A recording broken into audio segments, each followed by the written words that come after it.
management et de leadership, qu'il s'agisse d'élaborer et de délivrer le discours politique, de l'idéologie du parti et de la vision du président national, du patriotisme et du civisme. Je crois que tous ces thèmes-là sont interconnectés. Parce qu'aujourd'hui, on ne peut pas parler de leadership sans faire allusion à l'élite, sans faire allusion à la capacité des hommes. Parce qu'ensemble, nous allons et nous formons une équipe. C'est comme ça que l'INC, son président national peut se taire pendant 3 mois, peut ne pas faire des activités visibles, mais le parti continue à vivre. Ça, c'était un objectif que nous nous étions assignés. Parce qu'il n'y a pas de leader sans successeur. Ça signifie en d'autres termes, il n'y a pas de leader sans leader. S'il n'y a qu'un seul leader, nous tombons dans la situation, parmi les 3 cas que le professeur Lamy a souligné, de leadership autoritaire. C'est-à-dire c'est une seule personne qui dicte sa pensée à tout le monde. Et ça, nous disons non à l'INC. C'est comme ça qu'à l'INC, nous avons des femmes, nous avons des jeunes, nous avons des cadres. Et aujourd'hui, je peux dire avec grande satisfaction que le parti est en train de vivre et que la plupart d'entre vous, vous avez intériorisé et l'idéologie, et la vision, et le projet de société de notre parti, mais aussi la stratégie électorale, parce que nous sommes un parti politique, nous ne sommes pas une ONG. Nous sommes là pour conquérir le pouvoir. Et quand je dis que nous ne sommes pas venus dans l'opposition pour y demeurer éternellement, l'opposition c'est quoi? Ça signifie que nous avons été aux urnes en 2011, on ne va pas revenir sur la qualité de ces élections. Nous sommes aujourd'hui la 3e force de l'opposition au sein de l'Assemblée nationale, mais notre ambition est d'être premier aux élections de 2018 et quitter l'opposition et laisser l'opposition à ceux qui ont mal géré le pays aujourd'hui. C'est ça notre ambition. Et avec ça, nous devons savoir élaborer le message. C'est très important. Les discours politiques. Mais comment l'élaborer et comment les délivrer? La magie de la communication. Vous n'avez qu'à voir ce que De Gaulle avait dit. Vous n'avez qu'à voir ce que Kennedy avait dit. Ne demandez pas ce que l'Amérique va faire pour vous, mais ce que vous allez faire pour l'Amérique. Une seule phrase, mais qui dit tout. Obama vous dit « Yes, we can ». Et ça galvanise les masses. Patrice Emery Lumumba vous dit « Je suis convaincu qu'un jour viendra où les Congolais et même sur une page blanche vont écrire la vraie histoire du Congo ». Voilà un discours. Simon Kimbangu avait dit « Un jour viendra où le Congo va trôner à la tête des nations ». Je résume comme ça, pour dire que le Congo a une mission non seulement prophétique, providentielle, mais une mission de premier rang en tant que locomotive dans le concert des nations, surtout en Afrique. Mais quand nous prenons le message de Mandela, nous prenons le message de Gandhi, nous prenons le message à l'époque, et on ne peut pas dire que tout ce que le maréchal Mobutu avait fait était mauvais, mais c'était un excellent orateur. Quand il disait moto na moto, abongisa, retroussons les marches. Un père égal, servir et non se servir. Voilà, c'est des messages comme ça qui passent. Mais nous ne voulons pas des messages vides. Ces messages ne peuvent avoir de sens que si nous avons été d'abord à l'écoute de la population et nous connaissons les desiderata de la population. Hier, je me suis arrêté à Limité, première rue, pour voir dans quelles conditions travaillent les jeunes et les femmes utilisées par des expatriés, pas nécessairement de blancs, même africains. Mais on fait transporter à une femme une quantité de mazout et d'essence avoisinant les 80 kilos. On lui dit pour faire descendre ça, on vous paye 500 francs. Mais beaucoup de leaders ne savent pas ça. Nos jeunes gens qui déchargent des camions de plus de 10 tonnes.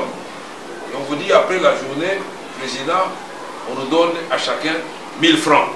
Vous ne le savez pas. Ça, c'était l'esclavage. J'ai dit notre façon. Quand on vous dit, aujourd'hui, parmi les transporteurs, il y a des jeunes qui ont des diplômes de l'université. Mais comment vous allez élaborer votre discours? Votre cible, c'est qui? C'est la population. Cette population, c'est la jeunesse, ce sont les femmes. Mais si vous ne connaissez pas tout ça, est-ce que parmi vous, il y en a qui savent comment est composé le panier de la ménagère?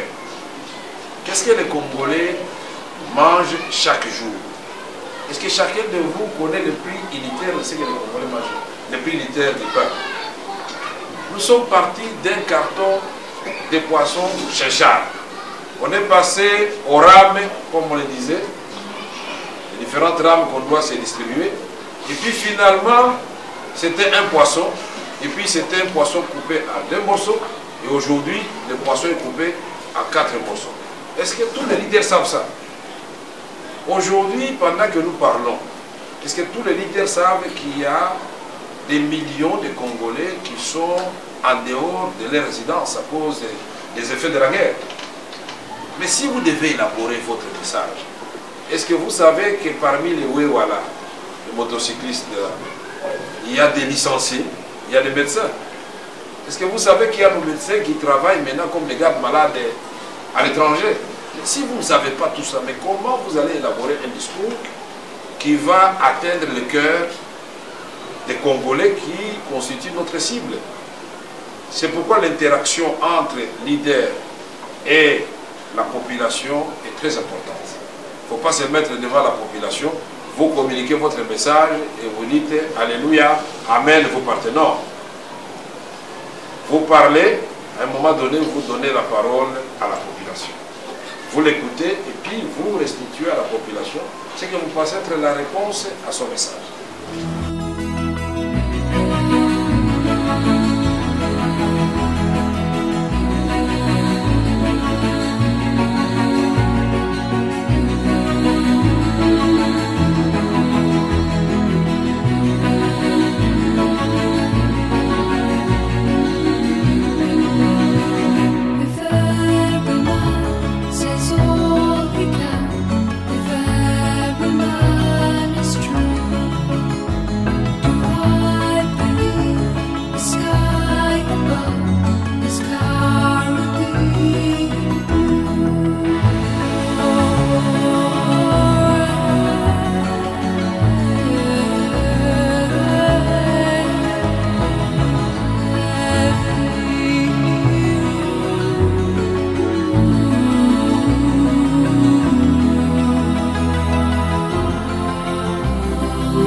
Avec lequel nous commençons la journée. Monsieur le secrétaire général était déjà prêt, mais c'est moi qui lui ai demandé de patienter un peu le temps que quelques participants, depuis 8h30, encore une fois au nom de l'école du parti, nous vous présentons des excuses. Donc je reprends le thème de la journée. Il s'agit de réarmement, donc c'est le réarmement intellectuel et idéologique des hauts cadres du parti face aux échéances électorales. Donc je vous souhaite la bienvenue. Monsieur le directeur de cabinet du président national du parti, mesdames et messieurs les secrétaires politiques nationaux, mesdames et messieurs les hauts cadres du parti. La joie est immense en moi de nous voir réunis à l'occasion de la formation des formateurs du parti. Nous sommes à la veille des échéances électorales. Il était plutôt indiqué que nous puissions nous arrêter pour nous rassurer que nous avons la même perception des choses, nous avons le même langage, à tout le moins les mêmes éléments de langage,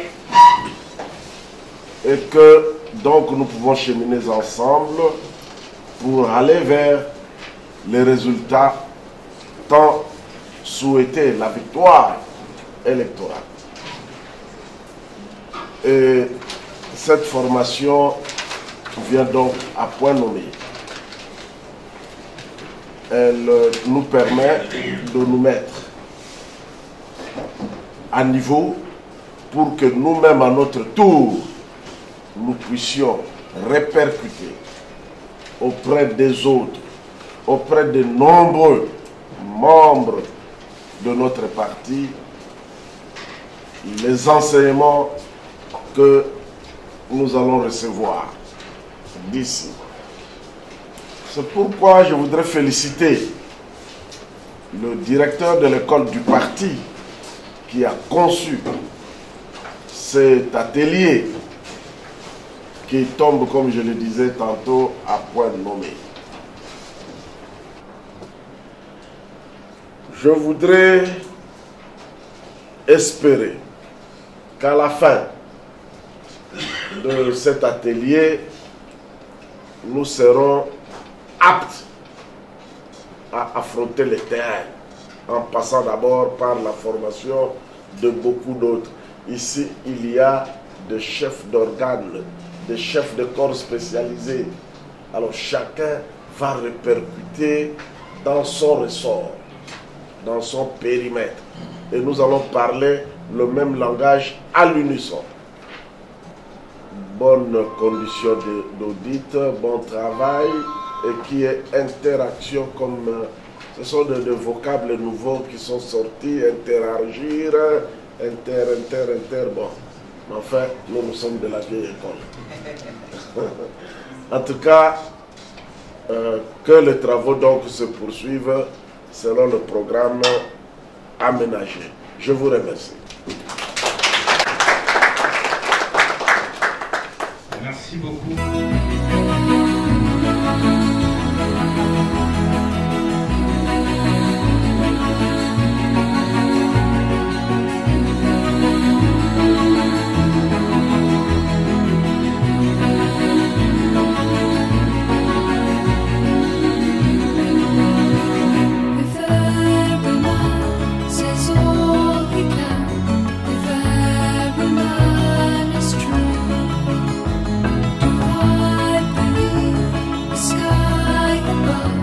The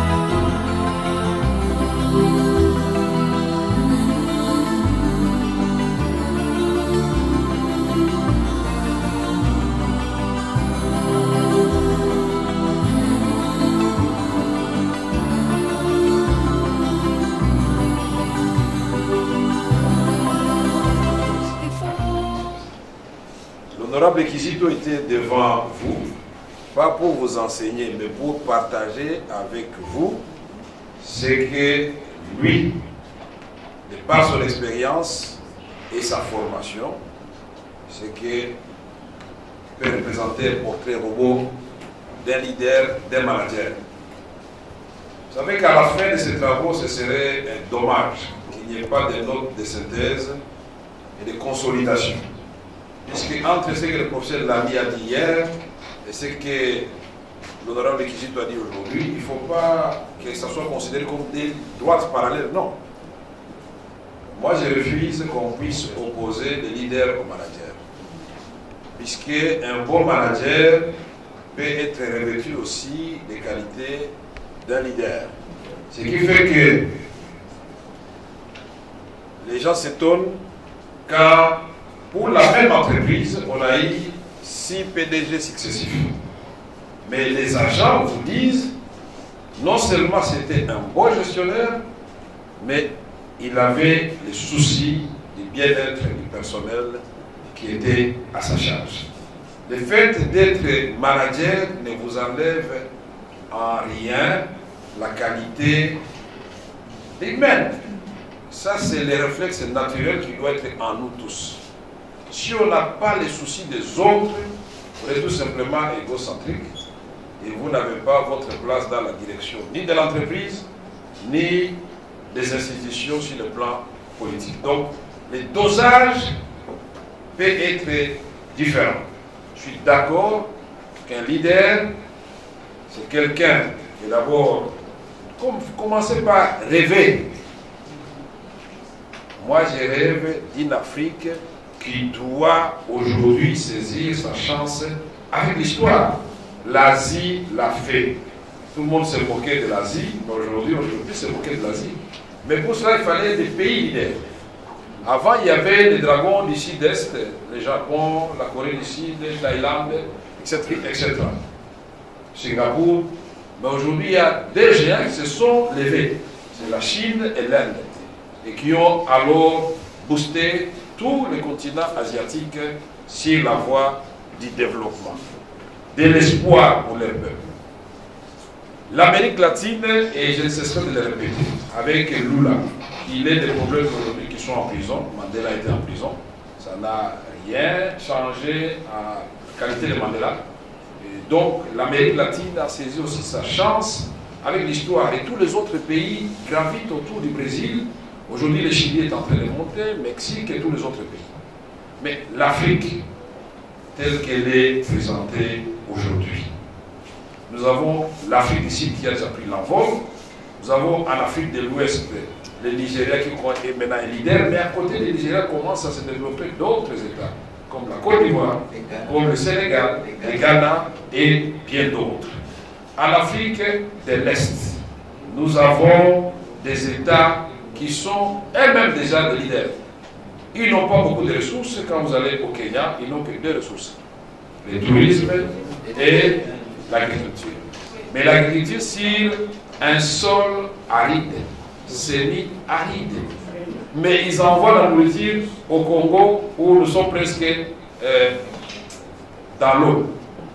C'est inacceptable. Donc ça signifie que quelque part, la République démocratique du Congo constitue un trou noir au niveau de l'Afrique.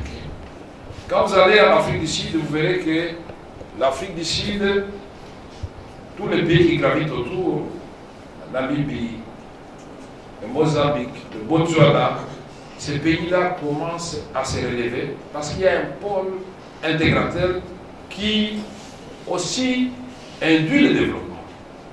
Alors moi je pense que les jours où, et je suis convaincu de cela, les jours où la République démocratique du Congo va être dirigée par des visionnaires, il faut d'abord qu'ils sachent que le seul concurrent que nous avons sur la terre en termes de voisins, c'est la Chine. Beaucoup de gens ne savent pas ça. Nous avons 9 voisins, la Chine en a 9. Et je vous donne le fait de trouver encore un autre pays qui a 9 voisins. France Fanon avait dit que l'Afrique a la forme d'un revolver. Et la gâchette se trouve au Zaïre, c'est-à-dire la République démocratique du Congo. Ce n'est pas une gâchette pour tuer, non. La gâchette signifie que C'est là qu'il faut appuyer pour que l'Afrique s'élève et marche. 2 345 000 km², mais 80 millions d'habitants. Mais cette superficie, je vous mets le défi de me dire quelle est la province de la République démocratique du Congo. Celle-là, elle est désertique. Aucune. Paradoxalement, les provinces les plus riches, naturellement, sont les plus pauvres. L'Équateur, c'est la province la plus riche de la République démocratique du Congo. Je peux le démontrer. La province orientale est trop riche. Mais la tendance ici, c'est la facilité. Les minéraux. Mais attention, l'État est arrivé maintenant que nous, les leaders, nous puissions expliquer au peuple que le temps est arrivé pour que les sols, c'est-à-dire l'agriculture, puisse prendre sa revanche sur les sous-sols. Le sous-sol doit restituer à l'agriculture ce qu'il lui a pris, puisque la création de l'union minière, de Kilomoto, de Cimetin, de toutes ces entreprises de l'époque qui ont été à la base de l'industrialisation de la Belgique, avec l'EVA, avec tout ce que vous savez, les cafés, mais c'est les milliers ruraux qui ont participé à la formation du capital. Quand vous allez au Katanga aujourd'hui, vous allez trouver des gens qui se sont rappelés seulement qu'ils étaient Katangais quand on a fait la chasse à l'eau. Les gens sont venus du Kasaï, les arrière-grands-pères, et le Mouloubalouko, je ne savais même pas qu'ils étaient du Kasaï. Monseigneur Tibangou Tchichikou ne m'avait jamais parlé du Kasaï. Il a fallu qu'on les bouscule pour que, ah tiens, nous sommes du Kasaï. Et les gens étaient dans des camps de réfugiés dans leur propre province. C'est pour dire que cette main-d'œuvre était partie pour la naissance de l'union minière. C'est comme ça qu'on a créé la GECAMINE, cette main-d'œuvre.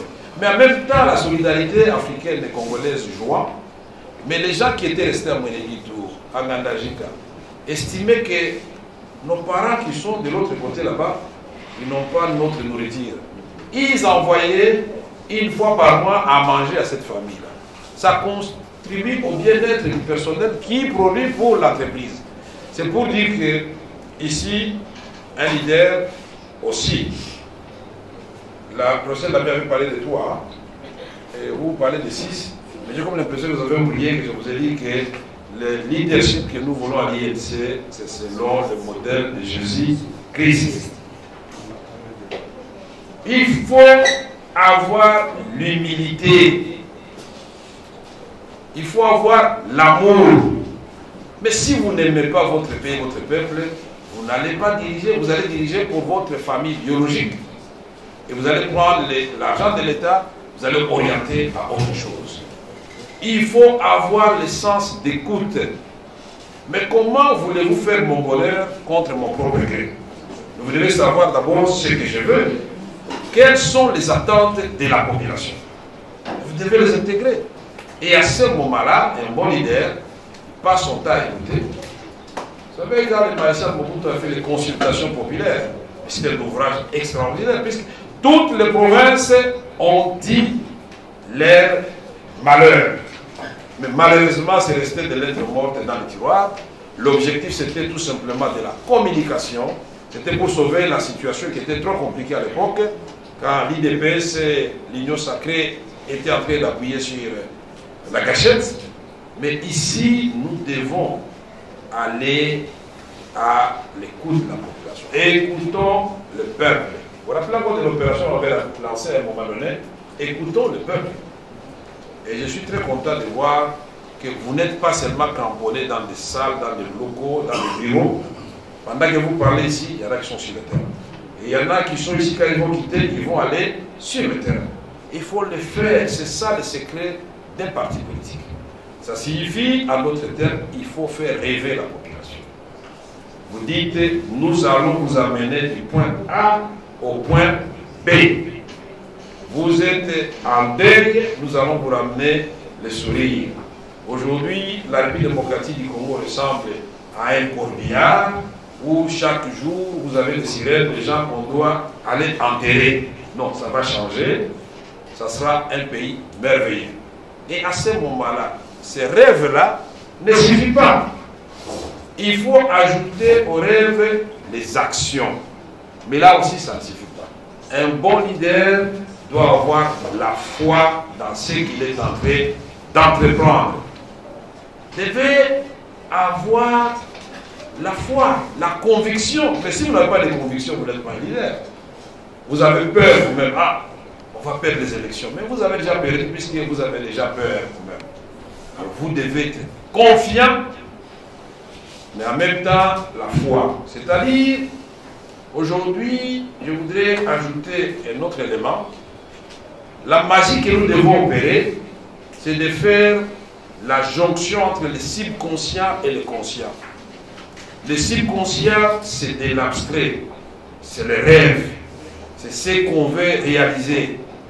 Le conscient, c'est ce qu'on est conscient que ça, c'est la table.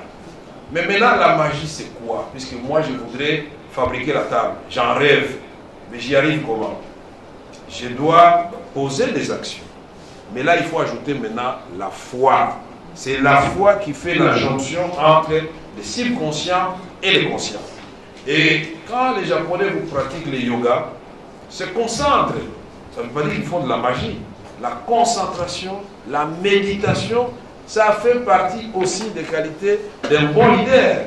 Mais si vous ne prenez pas le temps de méditation, de vous remettre en cause, vous n'allez pas changer, puisque ce que nous faisons chaque jour, nous enrichissons de nos erreurs. C'est-à-dire, ah, on a fait ça, ça n'a pas donné le rendement que j'attendais. J'ai une couveuse pour produire des poussins, mais je vois que le taux de réalisation est de 50%, alors que chez mon voisin, c'est 90%. Il y a quelque chose qui ne va pas. À la prochaine ponte, il faut rectifier le tir et identifier la cause. Donc nous devons aussi, pour un leader, il doit avoir toujours en tête la redevabilité vis-à-vis de la population. C'est-à-dire, de façon régulière, quand nous aurons le pouvoir, tous les 3 mois, nous allons dire au peuple, nous vous avons promis ceci, voici ce que nous avons fait, voici ce que nous n'avons pas fait, et voici pourquoi. Et on va changer pour atteindre ce que nous vous avons promis. Il faut que le peuple sente que vous lui êtes redevable. Donc vous n'êtes pas un petit roi, non. Vous êtes au service du peuple. Ça, c'est aussi une qualité de leader qui n'a pas été suffisamment abordée ici. Un leader, c'est celui qui est au service du peuple et pas le peuple à son service. Là, vous tombez dans la catégorie des leaders autoritaires, dictateurs, ce que vous voulez. Et donc, nous pensons qu'on ne peut pas avoir une liste limitative. Mais ce qui est intéressant dans l'exercice que nous sommes en train de faire depuis hier jusqu'à aujourd'hui, c'est que nous sommes en train de nous enrichir mutuellement. Donc, monsieur le directeur de l'école du parti, votre équipe, vous avez les professeurs d'université ici, Maman Tayaye m'a donné cours, Coco Boacha est en train de corriger ma thèse, donc on s'enrichit mutuellement, n'est-ce pas? En lisant ma thèse aussi, vous avez découvert des choses que vous ne connaissez pas. Et moi, je me suis rendu compte de combien vous êtes aussi intelligente. Et c'est ça. Un leader doit pouvoir accepter. Vous êtes président du parti, j'ai enseigné à l'université pendant 10 ans, mais voilà une jeune professeure, j'ai dit non. Elle peut m'aider, je lui donne ma thèse et relis. Même quand vous écrivez un livre, il n'y a aucun auteur qui écrit un livre l'idée à la faire seul. D'autant plus que vous devez aussi lire les livres des autres pour savoir ce qu'ils ont écrit en la matière. Il ne faut pas inventer la roue quand elle existe. Donc n'ayez pas peur de dire à votre ami, vous avez vu Maman Nicole Sionné, vous dites Maman, secret Nayo Ezali, nous devons nous enrichir. Donc nous devons faire en sorte qu'en tant que leader, nous puissions bannir l'esprit de jalousie, mais créer plutôt un esprit de compétition positive. C'est important. Et ça, ce sont vos différents chefs, vous les chefs qui êtes là, c'est vous qui devez dire ça aux autres pour qu'ils comprennent que personne parmi vous n'est payé. L'autre qualité de leader, c'est l'esprit de sacrifice. Quand vous accédez à des charges publiques, eh bien, ce sont des sacrifices. On appelle ça la responsabilité. Quand vous faites là, bon, et comme il tourne la vie, non, vous vous trompez. Vous devez méditer. Est-ce que je suis à la hauteur de la charge qu'on vient de me confier? Et quand vous ne me posez pas cette question-là, quand j'étais nommé président de l'Assemblée nationale, la première visite, je suis allé voir le cardinal Mosego.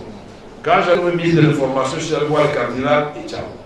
Et c'est ça la qualité sur laquelle vous n'insistez pas, une dose de spiritualité dans ce que vous êtes en train d'entretenir.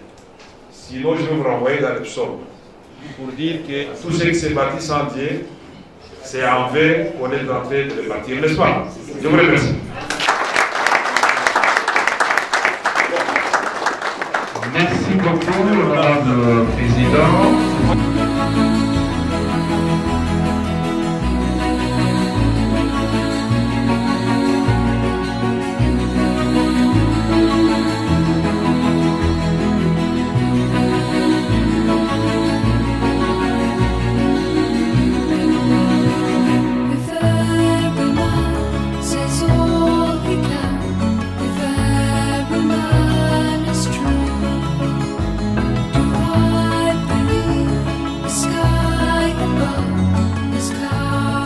Je crois que ceux qui ont eu la chance de suivre ces modules, hier comme aujourd'hui, peuvent s'estimer heureux d'avoir appris des choses importantes, substantielles, qui constituent finalement le ressort qui va nous propulser vers cette victoire électorale que nous caressons. Nous ne pouvons y aller sans vision commune, sans discours commun et dans la disparité. Ce n'est pas possible. Cette occasion nous a permis de mettre en commun et de partager ensemble des concepts importants pour la bonne marche de notre parti. Dès cet instant, je pense que alors rien ne peut plus nous arrêter pour aller finalement à cette victoire électorale. Alors rien. Je voudrais tout simplement vous suggérer de bannir la peur et les faux complexes d'infériorité. L'UNC, en réalité, notre parti, est l'un des grands et l'un des meilleurs qui cherche le pouvoir auprès du souverain primaire qu'est le peuple congolais.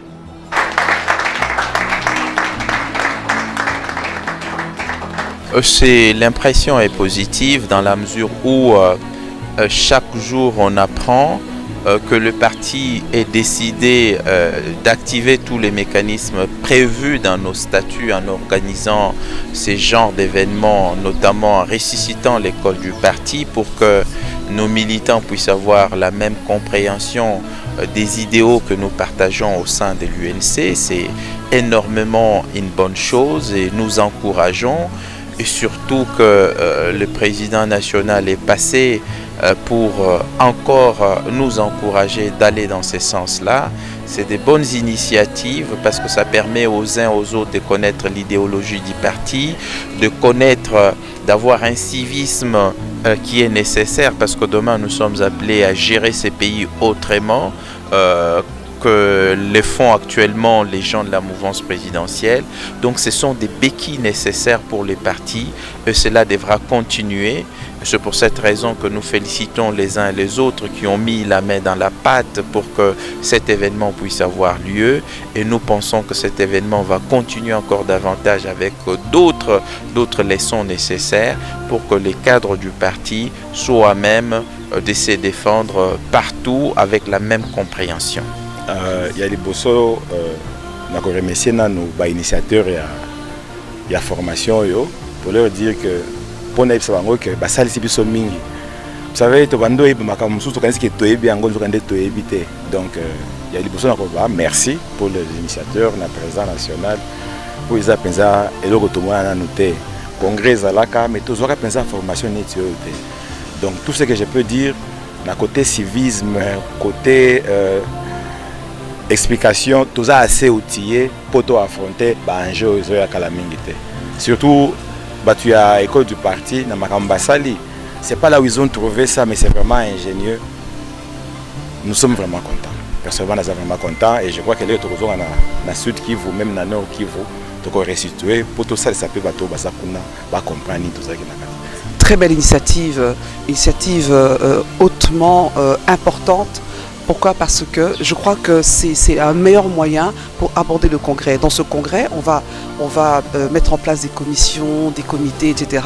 Et c'est toujours bien que les cadres du parti qui vont composer ces commissions aient déjà dans leur bagage ce que c'est que l'UNC, ce que c'est que l'Union pour la Nation congolaise, par rapport à sa devise, par rapport à son projet de société, par rapport à ses statuts, par rapport à ce que nous voulons devenir pour le lendemain, pour d'abord assurer l'alternance et surtout pour que nous prenions le pouvoir, qu'on devienne le pouvoir avec un leadership, avec un leader, une personne qui incarne le leadership, qui induit une bonne gouvernance. Union pour la Nation congolaise, parti Nabiso Tozali, na formation, il y a des formateurs, autre bengi formation, il y a des cadres et parti.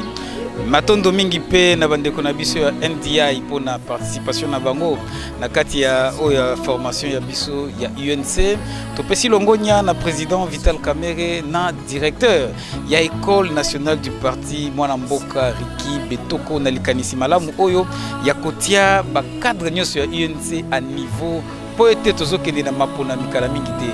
Aussi, c'est déjà mois avril, Maponami et Kosalama, na décembre 2018, et Sengeli UNC Tomitia, na ordre ya kokende na Bitumba wana, Bitumba ya Maponami. Ndeboyo Moni, Mama Sylvie, Biso ba au cadre to sangani, autour ya oyo ezali ko lakisa to pe ko échanger na ba question ebele d'abord ya mboka et aussi il y a parti na biso tolobeli makambo ya leadership na management tolobeli civisme na patriotisme pe tolobeli vision idéologie ya parti na biso pe projet de société ya Union pour la Nation congolaise topesi matondo mingi na président Vital pour azalaki lobby lelo lisusu amonanaki na 2 jours oyo session ya formation oyo tozali kozwa longonya mingi na bandeko na biso oyo bauti à l'intérieur du pays na ba cadre mususu oyo ya Kinshasa totondi bango banso eza na continuité ya action ya UNC parti politique oyo Viva Kapenza de la cellule ou de la sous-cellule Tilikolo biso ba cadre ba au cadre ya parti toyé parce que parti oyo eza ya solo parti oyo eza ya sérieux il faut ba cadre base à la remise à niveau il faut ba cadre ba revivre à tout moment mibeko ezo kamba vision ya mokonzi bayeba na tango esengeli pe na ngonga esengeli eloko nini tolingi to sala eloko nini mokonzi nzela nini azomema biso donc natangi pona kotanga kombote mokonzi na biso Vital Kamerhe et toutes mes félicitations à l'initiateur le directeur ya école du parti donc Ndeko Betoko. Voilà. Je dirais tout simplement que pour nous, c'est une mission, une recommandation que nous avons reçue de la part du président national, l'honorable président Vital Kamerhe. Donc il était question de nous entretenir avec les hauts cadres du parti au niveau de la ville-province de Kinshasa comme au niveau national sur les enjeux actuels. Donc il est question du réarmement des intellectuels et idéologiques, des hauts cadres du parti, en vue de les préparer, de nous préparer tous aux élections qui sont en train d'arriver à grands pas, donc le 23 décembre. Donc l'idée, ce n'est pas de former, comme vous avez constaté, nous avons choisi au sein de l'UNC des cadres compétents qui puissent nous entretenir sur des sujets importants comme le civisme et patriotisme, l'idéologie du parti, la vision du président national, le projet de société, parce qu'il est important pour moi de m'assurer qu'au sein de l'UNC, tous les cadres, les hauts cadres, ont la même compréhension, la même idée, le même esprit de ces thématiques. Donc pour nous, voilà, il était important, impérieux, de nous mettre un peu à l'abri, de nous mettre au vert, afin de partager autour de ces thématiques. Comme je le disais, c'est vraiment sur recommandation du président national.